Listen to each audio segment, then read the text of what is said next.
गतकक्षायां व्यञ्जनायाः लक्षणं पुनः तस्य भेदद्वयं वयं पठितवन्तः।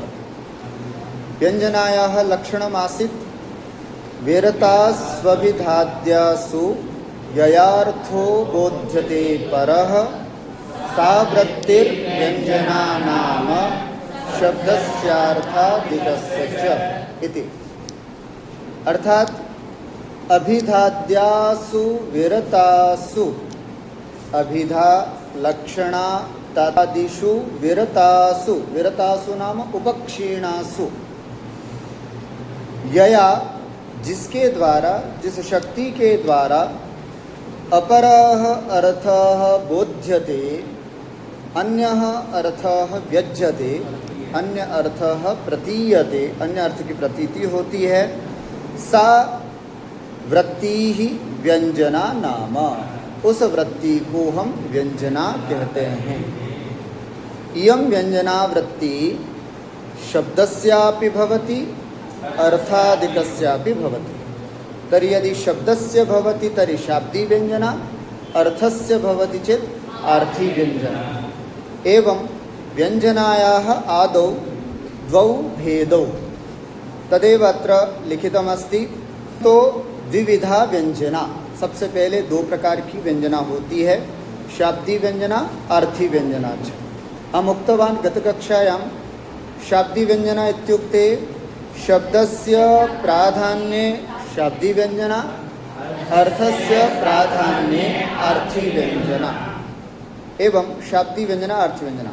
पुनः शाब्दी व्यंजनायाः अपि द्वौ भेदौ, कौचतौ अभिधा मूला व्यंजना, लक्षणा मूला व्यंजना। अर्थात अभिधा मूलम यस्याः सा अभिधा मूला व्यंजना। अर्थात अभिधा है मूल में जिसके, उसको हम अभिधा मूला व्यंजना कहते हैं। अभिधा मूला व्यंजनायाः सामान्यतया यदि वयं लक्षणं पश्यामः चेत् तत् अत्र लिखितं यत्र अभिधया वाच्यम अर्थम प्रतिपाद्य, जहाँ पर अभिधा शक्ति से सामान्य वाच्य अर्थ को प्रतिपादित करके शब्दों अर्थांतरम व्यनक्ति, जहाँ पर शब्द अन्य अर्थ को अभिव्यक्त करता है, सा अभिधा मूला व्यंजना। आदौ अभिधा शक्ति स्वकीयं वाच्यार्थं प्रतिपादयति, अनन्तरं यत्र सः वाचकः शब्दः अर्थांतरं व्यनक्ति, किसी और अर्थ को वहाँ पर अभिव्यक्त करता है, उसे हम अभिधा मूला व्यंजना कहते हैं। तस्य लक्षणमपि वयं गतकक्षायां पठितवन्तः। किमासीत् लक्षणम्? अनेकार्थस्य शब्दस्य संयोगाद्यैर्नियन्त्रिते एकत्रार्थेन्यधी हेतुर्व्यञ्जना साभिधाश्रया इति अभिधा मूला व्यञ्जनायाः लक्षणम् अस्ति। को अर्थः अस्य अर्थः अस्ति अनेकार्थस्य शब्दस्य,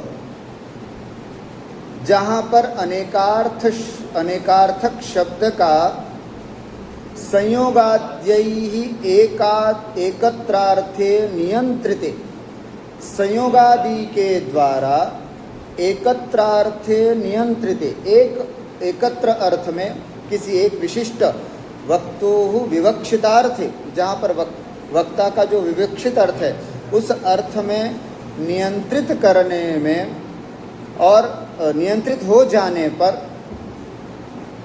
अन्यधी हेतु, जो निर्धारित अर्थ है उससे भिन्न अर्थ का धी मने बुद्धि का, ज्ञान का जो हेतु है वो वृत्ति कहलाती है अभिधा मूला व्यंजना। अभिधा मूला व्यंजना उसको कहते हैं। जैसे एक उदाहरण के द्वारा आपको बताया था कि सेन्धवम आनय, किमासीत् उदाहरणं? सेन्धवम आनय। सेन्धवम किम अत्र सेन्धवम किमस्ति? अनेकार्थक शब्दः अस्ति। सेन्धवं किमस्ति अनेकार्थक शब्दः इत्युक्ते सेन्धवशब्दस्य अनेके अर्थाः सन्ति। अनेक इति पदस्य को अर्थः न एकः इति अनेक।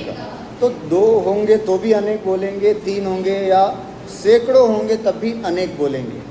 न एकः इति अनेक, अर्थात जो एक नहीं है अनेक।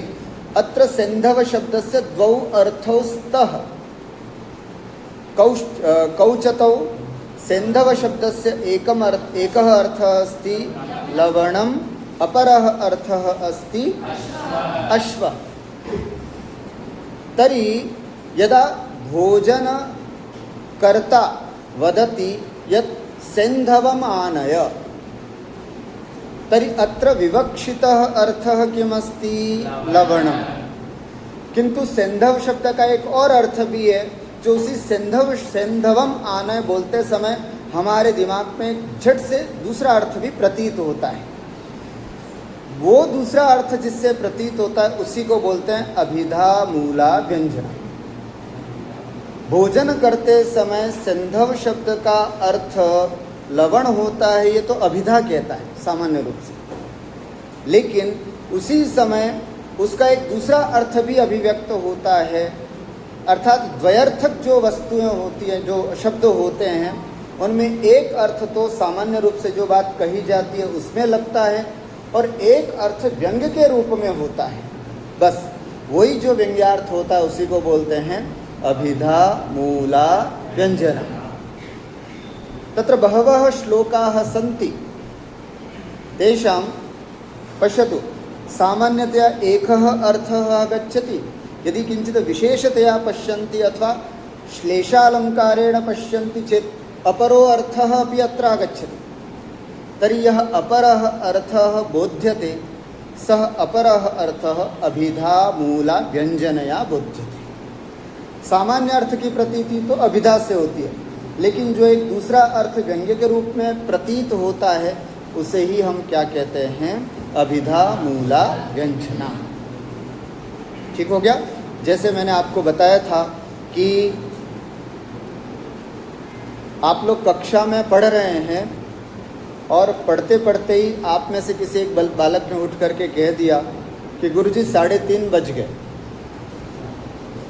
तो 3:30 बज गए का अर्थ क्या, मुख्यार्थ क्या है, अभिधेयार्थ क्या है कि घड़ी में टिक टिक करते हुए एक आंकड़ा 3 पर और एक 6 पे है, मतलब 3:30 बजे, ये सामान्य है। लेकिन उसके पीछे दूसरा व्यंग्यार्थ क्या है, गुरुजी क्लास खत्म करने का समय हो गया, अब हमें कहीं जाना है, या दूसरी कक्षा का समय हो गया, ये दूसरा अर्थ है। समझ में आ गया। तो एक तो जो है वो अभिधा शक्ति से हमने यहाँ पर वाच्यार्थ जो बताया वो था 3:30 बजना, समय एक बताना। क्या उस बच्चे का अभिप्राय वहाँ पर मुझे टाइम बताना था क्या?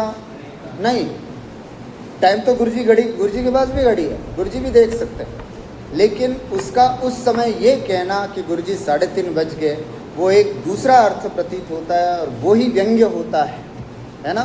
उसने ये नहीं कहा सामने से कि गुरुजी क्लास बंद करो, गुरुजी मुझे कहीं जाना है। अगर ऐसा बोलता तो हम समझते अभिधा में बोला, पर ऐसा नहीं।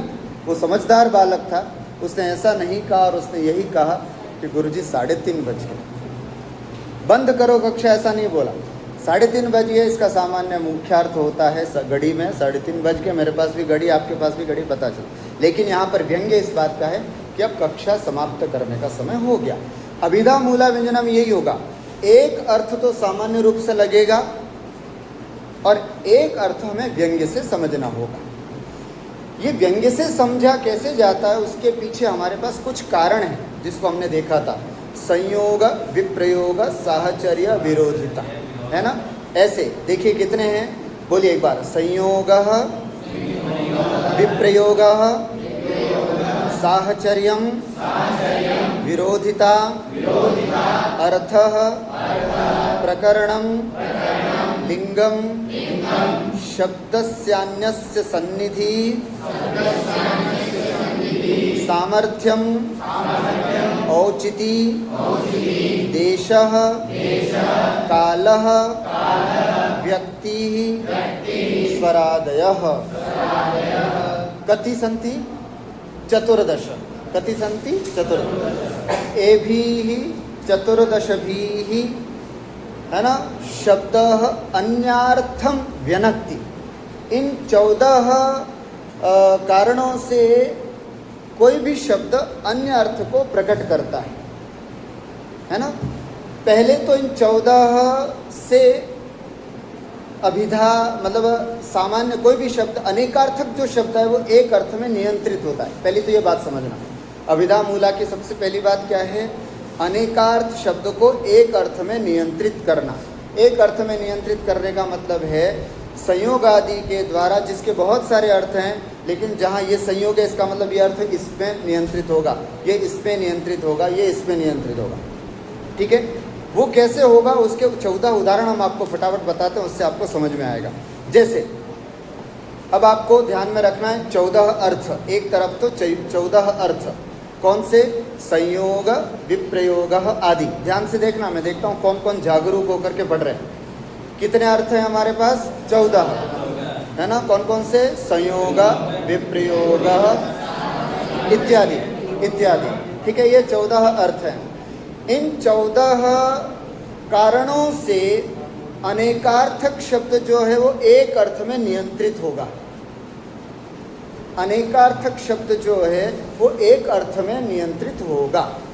कैसे, एक उदाहरण में बताता हूँ, बाकी सब हम आपसे पूछेंगे, ध्यान से देखना। यथा सशंख चक्रो हरिः इति सशंख चक्र संयोगेन हरिः विष्णु। देखिए ध्यान से, सशंख चक्रो हरि अर्थात शंख और चक्र के साथ हरि। इस उदाहरण में अनेकार्थक शब्द क्या है, हरि। ध्यान से देखना, अनेकार्थक शब्द क्या है, हरि। क्या है अनेक अर्थ है, होने को तो बहुत है, अगर आपके पास पुस्तक है तो उस टीका में देख सकते हैं। यमा नीलेन्द्र चंद्रार्क विष्णु सिंहाशु वाजिषु शुकाहि कापि भेकेशु हरिर्ना कपिलेत्रिषु। सामान्य रूप से यम के लिए भी हरि शब्द का प्रयोग किया जाता है, अनिल के लिए, इंद्र के लिए, चंद्र के लिए, अर्क के लिए, विष्णु के लिए, आदि आदि। इतने सारे अर्थ हैं हरि के। लेकिन जब हम सशंख चक्रो हरि बोलेंगे तो हमें संयोग से ये पता चलेगा कि यहाँ पर हरि शब्द का अर्थ क्या है। तो हमने कैसे पता किया, हरि शब्द का अर्थ किस अर्थ में नियंत्रित किया, विष्णु। ठीक है, अभिधा से हरि शब्द का अर्थ विष्णु होता है, संयोग से पता चला। स्पष्टम। अभी हम केवल अभिधा से किस अर्थ में नियंत्रित होता है यही बता रहे हैं। अभिधा मूला व्यंजना का उदाहरण नहीं है कोई भी। कैसे संयोग आदि से अनेकार्थक शब्द एक अर्थ में नियंत्रित होता है वो यहाँ पर देख रहे हैं अपन। क्या देख रहे हैं, अनेकार्थक शब्द कैसे एक अर्थ में नियंत्रित होता है। दूसरा उदाहरण देखिए, फणहीनो नागः। अब नाग शब्द के कितने अर्थ हैं, 2 अर्थ है। नागस्तु सर्प हस्तिनोः, सर्प के लिए भी नाग शब्द का प्रयोग किया जाता है, हस्ती के लिए भी, हाथी के लिए भी नाग शब्द का प्रयोग किया जाता है। लेकिन जब ये बोला जाता है फणहीनो नागः, फण से रहित नाग, ये विप्रयोग से हमको पता चला। तो फण से रहित नाग क्या हो सकता है, सांप या फिर हाथी, सांप। हाथी किसको देख रहा, हाथी क्यों फण होता है, फण से रहित, फण समझ गया ना, है ना। फण से, फणहीनो, फणहीनो नागः। नागः शब्दस्य यद्यपि 2 अर्थौ सर्पः हस्ती च, किंतु अत्र फणहीनो बोला तो विप्रयोग से हमने ये जाना कि आज मतलब कि यहाँ पर नागः शब्द का अर्थ हाथी नहीं है बल्कि सर्प है। ये विप्रयोग से अनेकार्थ शब्दों को एक अर्थ में नियंत्रित किया। तीसरा, राम लक्ष्मणौ, ठीक है, इति यहाँ राम शब्द जो है वो अनेकार्थक है। राम लक्ष्मणौ इति लक्ष्मण साहचर्येण राम दाशरथी। सिंपल। अब तीसरा संयोगो विप्रयोगश्च साहचर्यम। अब साहचर्य से हम क्या पता करते हैं? जिसके साथ उस शब्द का प्रयोग है उससे अनेकार्थ को एक अर्थ में नियंत्रित करते हैं। राम शब्द के कई अर्थ होते हैं। दशरथ पुत्र राम, कृष्ण के भाई बलराम को भी राम बोला जाता है, परशुराम को भी राम बोला जाता है। तो राम शब्द के कई अर्थ हैं। तो हम यहाँ पर एक अर्थ में नियंत्रित करेंगे, राम लक्ष्मणौ। अगर लक्ष्मण साथ में है तो यहाँ पर राम शब्द का अर्थ एक अर्थ में हमने नियंत्रित कर दिया। यहाँ राम शब्द का क्या अर्थ होगा? दाशरथी। दाशरथी इति पदस्य को अर्थ दशरथस्य अपत्यम पुमान, है ना? दशरथ की संतान को दाशरथी कहते हैं, अर्थात रामचंद्र जी। स्पष्टम तर्हि अत्र राम लक्ष्मणौ इति लक्ष्मण साहचर्येण राम इति दाशरथी। राम पद का अर्थ दाशरथी है। अच्छा, अब विरोधितया, विरोध से हम देखेंगे क्या लिखा? रामार्जुनौ। अब देखना, अगर हम राम को लें दशरथ पुत्र और अर्जुन पांडव को ले लें तो ये बैठेगा नहीं, क्योंकि दोनों में कोई विरोधिता था ही नहीं। एक अलग युग में हुए, एक अलग युग में हुए, उसमें विरोध कहाँ है? तो हमें दोनों के पर्यायवाची ढूंढने पड़ेंगे। तब राम शब्द का एक पर्यायवाची हमको मिलता है परशुराम, भार्गव जिसको बोलते हैं। ठीक है, तो राम का मतलब है परशुराम, जामदग्नि। और दूसरा अर्जुन शब्द का अर्थ पांडव पुत्र न लेकर के, है ना, कार्तवीर्य नाम के एक राजा थे, उसका अर्थ यहाँ पर ग्रहण करना पड़ेगा। और शास्त्रों में हमने देखा है कि एक गाय को लेकर के, है ना, एक गाय को लेकर के मात्र परशुराम में और कार्तवीर्य राजा में बहुत युद्ध हुआ था, बहुत भयंकर उनका आपस में विरोध उत्पन्न हुआ था। तो विरोधिता से जब हम अर्थ लेते हैं तो यहाँ पर राम का अर्थ भार्गव, अर्जुन का अर्थ कार्तवीर्य, इस अर्थ में नियंत्रित। राम अनेकार्थक शब्द है, अर्जुन अनेकार्थक शब्द है, लेकिन विरोधिता से हमने इन दोनों को एक अर्थ में नियंत्रित कर लिया कि राम शब्द का अर्थ यहाँ पर परशुराम है, भार्गव है, और अर्जुन शब्द का अर्थ यहाँ पर कार्तवीर्य है। स्पष्टम?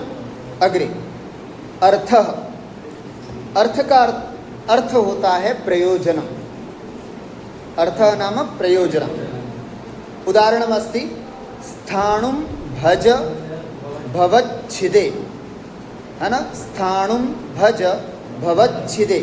अब यहाँ पर स्थाणु शब्द के जो है ना वो दो अर्थ हैं, होने को तो बहुत सारे, पर अभी दो अर्थ में बताता हूँ। स्थाणु शब्द का अर्थ ठूंठ, छाया या फिर पत्ते शाखा रहित जो वृक्ष है उसको स्थाणु बोला जाता है, और भगवान शिव को भी स्थाणु बोला जाता है। पर अगर हम ऐसा बोलें भवच्छिदे, अत्र चतुर्थी एक वचनम अस्ति, पुनः तादर्थ्य चतुर्थी यहाँ पर प्रयोग हुआ है, तो भवच्छिदे स्थाणुम भज। अगर संसार का नाश करना है तो संसार का नाश करने के लिए स्थाणुम भज, तो कौन ऐसा भला व्यक्ति होगा जो उस ठूठ को पूजेगा, है ना? तो यहाँ पर स्थाणु शब्द का हम क्या अर्थ लेंगे? शिव लेंगे। यद्यपि इसका अर्थ वृक्ष मतलब शाखाहीन सूखा पेड़ भी होता है, लेकिन यहाँ पर स्थाणु शब्द का अर्थ हम किस में नियंत्रित करेंगे? शिव में। देखो क्या लिखा, क्यों? क्योंकि इसका प्रयोजन, भवच्छिद नाम का जो प्रयोजन है वो किससे सिद्ध होगा? ठूंठ से या शिव से? शिव से। इसलिए यहाँ पर यह अर्थ लेंगे। पर देखो क्या लिखा, यथा स्थाणुम भज भवच्छिदे इति भवच्छेद रूप प्रयोजन संबंधेन स्थाणु शिवः न तु शाखा विहीनो वृक्षः। स्थाणु शब्द का अर्थ यहाँ पर शिव होगा, न कि शाखाओं से रहित कोई वृक्ष होगा। अस्तु, अग्रे चलामः। प्रकरणम, प्रकरण से भी अनेकार्थक को एक अर्थ में नियंत्रित किया जाता है। प्रकरण माने जो प्रसंग चल रहा है, प्रस्ताव जो होता है उसको प्रकरण। जैसे मैंने आपको उदाहरण दिया था ना कि 3:30 बजे अगर किसी ने बोला तो वो प्रकरण है, यहाँ पर हम समझ रहे हैं, यहाँ पर प्रकरण है, उससे अनेकार्थक शब्द को एक अर्थ में। इसी तरह से कोई प्रसंग चल रहा हो, कोई प्रस्ताव हो, ऐसे में हम कैसे समझें अनेकार्थक शब्दों को एक अर्थ में कैसे नियंत्रित कर सकते हैं, उसका एक उदाहरण देखिए कि क्या है। यथा ज्ञापयति देवः, नाटक चल रहा है कोई, है ना, कोई नाटक चल रहा है और उसमें कोई आकर के बोल रहा है यथा ज्ञापयति देवः, तो यहाँ पर देव शब्द का अर्थ साक्षात देव भी होता है ना, राजा भी होता है और आप भगवान भी होता है। तो जैसा आप आदेश करें, तो यहाँ देव शब्द बहुत अत्यधिक सम्मान अर्थ में आपके लिए, राजा के लिए प्रयोग किया गया। तो ये कब पता चलेगा? जब आप प्रकरण समझोगे। एक नाटक है, एक सेवक है, राजा सिंहासन पर बैठा हुआ है, सेवक आ करके राजा के सामने हाथ जोड़ करके खड़ा है, राजा ने उसको आदेश दिया एवं एवं करो तो एम गच्छतु, बस। तो जाते समय उसने क्या कहा? यथाज्ञापयति देवः, हे राजन आप जैसी आज्ञा करते। तो यहाँ पर देवः शब्द का अर्थ यद्यपि बहुत सारे अनेकार्थक में देव शब्द का प्रयोग हुआ है, लेकिन देव शब्द यहाँ पर किस अर्थ में नियंत्रित हुआ है? राजा अथवा भगवान, आप जैसी आज्ञा करते हो, इस अर्थ में नियंत्रित हुआ। बात समझ में आ रही है? अनेकार्थक को कैसे एक अर्थ में नियंत्रित किया जाता है वो समझ रहे हैं। अस्तु अग्रे चलामः। लिंगम, लिंगम इत्युक्ते किम? विशेषकम चिन्हम। यहाँ पर लिंगम शब्द का अर्थ स्त्रीलिंग, पुल्लिंग, नपुंसकलिंग नहीं है, वो आगे व्यक्ति शब्द में आएगा। व्यक्ति से अनेकार्थ को एक अर्थ में कैसे करें? यहाँ लिंगम का अर्थ होता है विशेषकम, चिन्हम, एक विशेष प्रकार का चिन्ह जिससे उसको उन सब से अलग किया जाए। जैसे उदाहरण दिया है कपर्दी भीमः। क्या उदाहरण है? कपर्दी भीमः। कपर्दी, कपर्दी का मतलब क्या होता है ना? कपर्दो और कपर्दोस्य जटाजूटः, बहुत सारी जटाजूटों से जो युक्त होता है उसको कपर्दी बोला जाता है। क्या बोलते हैं? जटाजूट, बहुत बड़ी जटाजूटों से, ऐसे बड़ी बड़ी जटाएं जिसकी हैं ऐसे। और भीमः, बड़े भीम है मतलब विस्तृत है ऐसे में। तो यहाँ पर कपर्देन विशेषकेण, कपर्द एक विशेषक है, उसके द्वारा भीम शब्द जो अनेकार्थक है उसको हमने एक अर्थ में नियंत्रित किया। और भीम का मतलब पांडुपुत्र नहीं हो करके यहाँ पर शिव अर्थ में, क्योंकि जटाजूट से युक्त भगवान शिव होते हैं। तो कपर्दी शब्द है ना, कपर्दी के प्रयोग से एक ये विशेष पहचान है भगवान शिव की। जटाटवी गलज्जल पढ़ते हैं ना अपन, पावितस्थल, तो वहाँ पर यही है, बहुत सारी जटाओं से जो युक्त है। तो कपर्दी शब्द अपने आप में एक विशेष प्रकार का चिन्ह है। जैसे कहते हैं ना कुर्चेन यवन, कुर्च से किसकी पहचान होती है? यवन की, है ना। तिलकेन विप्रः, तिलक से पता चलता है ये ब्राह्मण है। इस तरह से यवनेन, इस तरह अलग अलग कई उदाहरण आए हैं, है ना। और कौन से? इत्थम भूत, अपन ने पढ़ा ना, इत्थम भूत यथा, हाँ, जटाभिस तापसः, बहुत सारी जटाओं से तपस्वी। पढ़ा है ना आप लोगों ने सूत्र, इत्थम भूत यथा, क्या है? हाँ, इत्थम भूत लक्षणे, इत्थम भूत लक्षणे, क्या है पूरा सूत्र?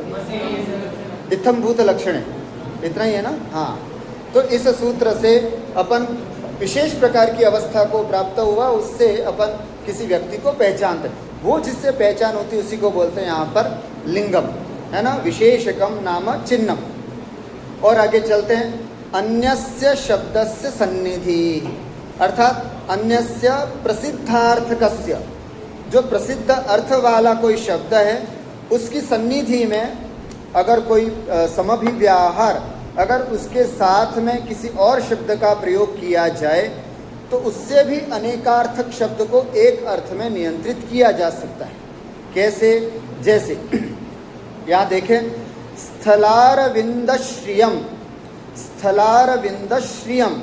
अब यहाँ पर श्री शब्द का अर्थ शोभा भी होता है, श्री शब्द का अर्थ लक्ष्मी भी होता है, संपत्ति भी होता है ना, पद्मा भी होता है, ऐसे कई अर्थों में इसका प्रयोग होता है श्री शब्द का।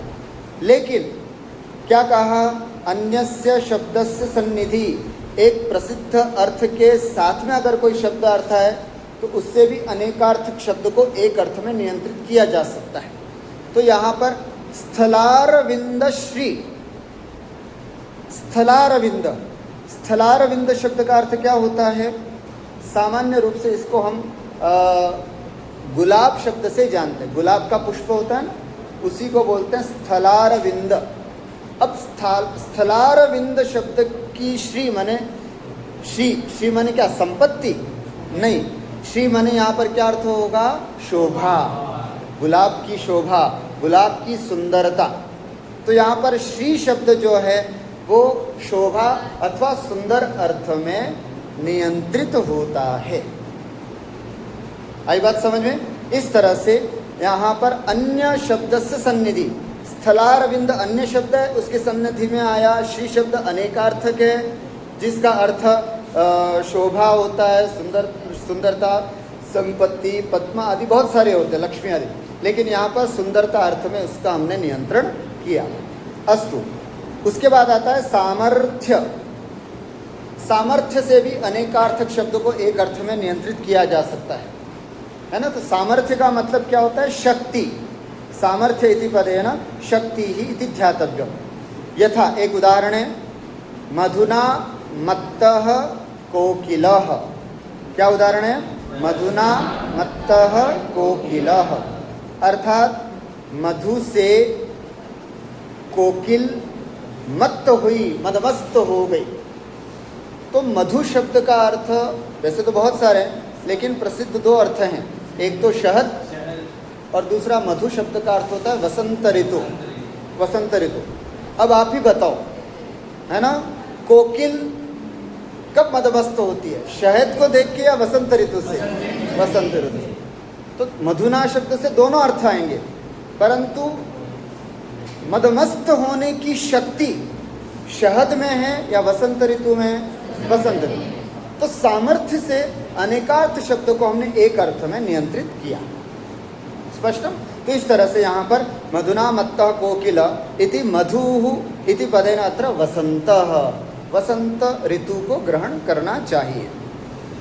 तस्यैव, देखो इसलिए बताया क्योंकि तस्यैव कोकिल मादरे सामर्थ्यात्, क्योंकि वसंत ऋतु में ही कोयल को मदमस्त करने का सामर्थ्य है। वसंत ऋतु में ही इतना सामर्थ्य है कि वो कोयल को मदमस्त करता है, इसलिए तो कोयल वसंत ऋतु में खूब अपनी कूजाहट करती है। अस्तु, और एक सुंदर उदाहरण दिया जा रहा है, औचिति। औचिति, औचिति का मतलब क्या होता है? युक्तता, है ना। औचिति का मतलब क्या होता है? युक्तता, है ना, अर्थात जो ठीक ठाक लगे, समुचित जो हो, उचित जो हो, उसको बोलते हैं औचिति। उदाहरण क्या है? गौरे का तु मनस्विनः, है ना। क्या दिखा? गौरे का तु मनस्विनः, अर्थात मनस्वी लोगों के लिए मनस्वी पुरुष क्या करते हैं? उनकी हमेशा एका गौ, एक ही, अब गाय होती है ये कहना तो थोड़ा अच्छा नहीं लगता है, और गौ का मतलब वाणी भी होती है। मनस्वी लोगों की एक ही वाणी होती है ना, अर्थात वो अपने एक ही वचन देते हैं, एक बार ही बोलते हैं, उसके बाद वो अपने आप की भी नहीं सुनते हैं। सुना है आपने? एक डायलॉग है ना ऐसा, क्या है वो, है ना, एक बार हम कमिटमेंट करते हैं तो उसके बाद हम अपने आप की भी नहीं सुनते हैं। आचार्य सलमान खान ने कहा ऐसा, है ना, कहीं ऐसा, हाँ किसी शास्त्र में है, तो उसमें भी आया। तो उन्होंने, कोई मूवी है शायद, उसका ही डायलॉग है। तो इसका मतलब यह है, गौरे का मनस्विना, जो मनस्वी पुरुष होते हैं उनकी वाणी एक ही बार होती है बस।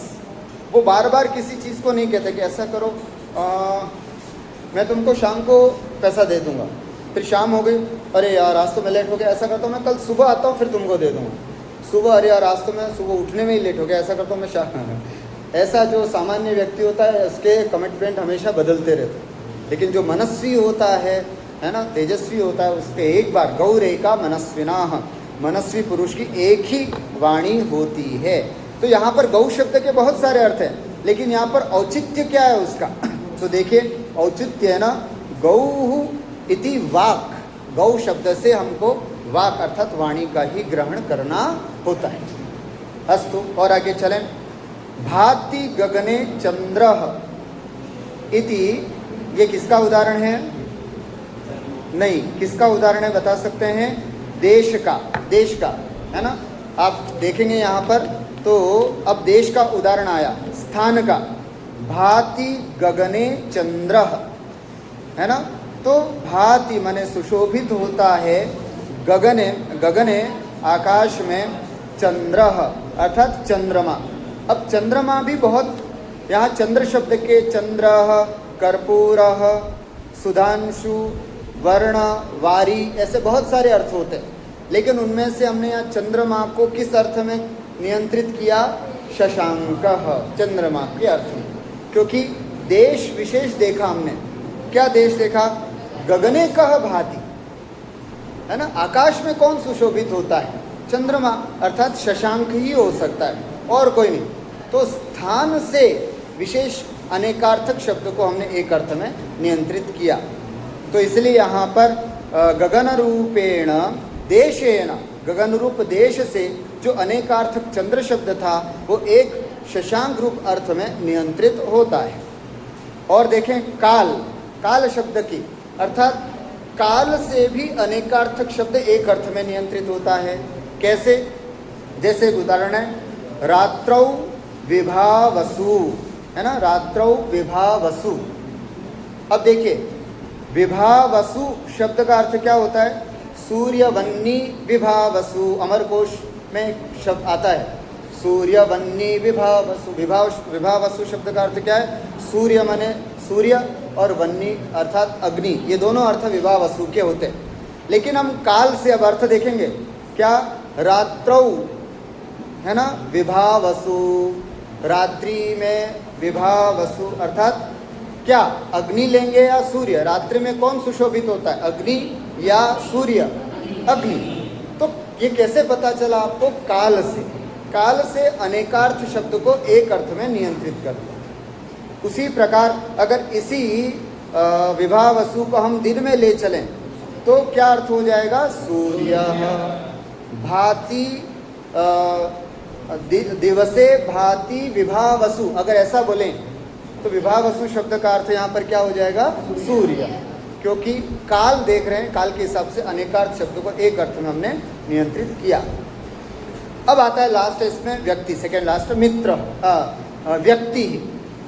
व्यक्ति शब्द से आपको यहाँ पर क्या लेना है? स्त्री पुंसकत्वादिकम, अर्थात स्त्रीलिंग, पुरलिंग, नपुंसकलिंग।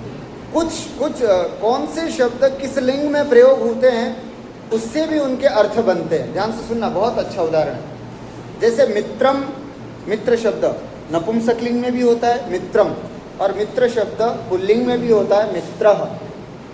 कोई बता सकता है क्या अर्थ होता है दोनों का?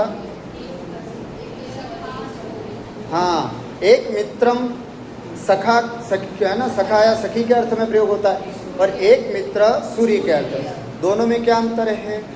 जो सखा या सखी के अर्थ में प्रयोग होता है वो तो होता है नपुंसकलिंग, मित्रम, है ना, मित्रम, इस तरह से। और जो सूर्य के अर्थ में प्रयोग होता है वो पुल्लिंग में होता है ना, वो क्या बोलते हैं? मित्रः। तो जब हम ये कहेंगे मित्रम भाति, मित्रम भाति, तो क्या अर्थ होगा? मेरा मित्र सुशोभित हो रहा है, देदीप्यमान हो रहा है, उसका नाम बहुत रोशन हो रहा है। और अगर हम ये कहें मित्रः भाति, तो यहाँ मित्र शब्द का अर्थ क्या लेंगे? सूर्य, सूर्य है सुशोभित। तो ये कैसे पता चला आपको? व्यक्ति से। व्यक्ति मतलब स्त्रीलिंग, पुल्लिंग, नपुंसकलिंग, किस लिंग में शब्द का प्रयोग हुआ है, इससे भी अनेकार्थक शब्द को एक अर्थ में नियंत्रित किया जाता है। और लास्ट में उदाहरण है स्वर, स्वरादयः, लास्ट में स्वर शब्द है। स्वर से भी अनेकार्थक शब्द को एक अर्थ में नियंत्रित किया जाता है। कति स्वराः? त्रयः स्वराः, उदात्तः, अनुदात्तः, स्वरितः, उच्चैरुदात्तः, नीचैरनुदात्तः। अर्थात एक ही शब्द है, अगर उसको उदात्त से प्रयोग किया तो अलग अर्थ, अनुदात्त से प्रयोग किया तो अलग अर्थ, और स्वरित से प्रयोग किया तो अलग अर्थ हो सकता है।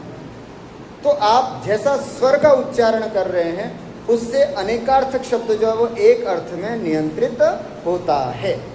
जैसे आपने उदाहरण पढ़ा ना, वो इंद्र शत्रु है ना, हाँ, इंद्र शत्रु में इंद्र है, शत्रु जिसका एक अर्थ उस दूसरे अर्थ में चला जाता है। तो एकमात्र स्वर का अलग अलग प्रयोग करने से ही अर्थ बदल जाते हैं। इससे भी अनेकार्थ शब्द एक अर्थ में नियंत्रित होता है। ये पूरी बातें संयोग, विप्रयोग, साहचर्य, विरोधिता आदि, ये 14 के 14 हमारे अनेकार्थक शब्द को एक अर्थ में नियंत्रित करने के लिए सहायता करते हैं। क्या करते हैं? सहायता करते हैं। आप सिचुएशन समझ करके अनेकार्थक शब्द को एक अर्थ में नियंत्रित कर सकते हैं। इस तरह से लिखा है, इत्थम संयोगादिभिर एकस्मिन् अर्थे नियमिते। इस प्रकार से संयोगादिभि, संयोगादि के द्वारा एकस्मिन् अर्थे नियमिते, एक अर्थ में नियंत्रित कर लेने पर अर्थांतर बोधन प्रतिरोधे।